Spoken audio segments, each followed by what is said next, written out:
Assalamualaikum warahmatullahi wabarakatuh. Selamat pagi dengan pengucapan terhormat. Selamat pagi teman-teman semua.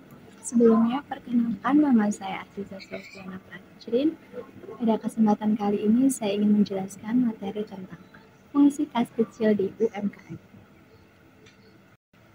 Pengertian kas kecil. Menurut Mulyadi, kas kecil adalah uang yang disediakan untuk membayar pengeluaran-pengeluaran yang jumlahnya relatif kecil dan tidak ekonomis apabila dibayarkan dengan menggunakan cek. B. Pengertian UMKM. UMKM merupakan singkatan dari usaha mikro kecil dan menengah. UMKM adalah usaha atau bisnis yang dilakukan oleh individu kelompok, badan usaha kecil maupun rumah tangga. C. Tujuan kas kecil. 1.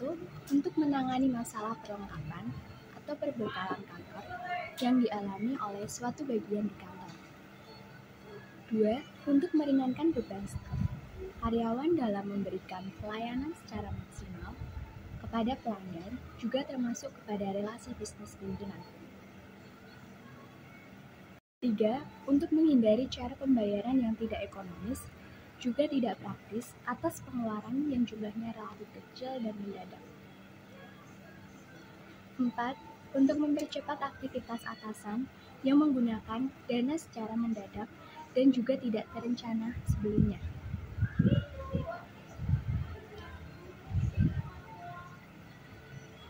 D. Fungsi kas kecil bagi UMKM. 1. Sebagai acuan pengeluaran rutin yang memiliki fungsi untuk menangani masalah pengeluaran rutin yang terjadi di dalam bisnis. Karena biasanya biaya yang terkait dalam pengeluaran rutin usaha relatif lebih kecil dibandingkan biaya yang lain. Karena nominalnya yang lebih kecil, maka pembukuan yang digunakan untuk mencatat transaksi juga khusus. 2. Meringankan pekerjaan karyawan. Berfungsi untuk meringankan karyawan di dalam melayani pelanggan. Selain itu, kas kecil juga membantu meringankan tugas karyawan dalam melaporkan kinerjanya kepada relasi bisnis maupun atasan. Karena dengan adanya kas kecil, pencatatan dana yang dikeluarkan menjadi lebih jelas. Itu artinya analisis untuk bahan laporan juga lebih mudah dan tidak rumit. 3. Mempercepat penentuan kebijakan insidental. Terkadang dalam proses bisnis perlu mengeluarkan kebijakan insidental atau kebijakan mendadak. Dengan adanya kas kecil, tentu prakebijakan menjadi lebih mudah. Kas kecil juga bisa membantu kebijakan yang mendadak supaya dikeluarkan bisa lebih cepat untuk dikerjakan. Yang E, metode dalam kas kecil. Yang pertama ada metode tetap atau biasa disebut dengan impress fund system. Pengertiannya merupakan metode pembukuan kas kecil yang rekening kas kecilnya selalu tetap. Saat terjadi pengeluaran kas, tidak perlu langsung mencatatnya. Pembukuan petty cash yang jumlahnya nominalnya selalu sama.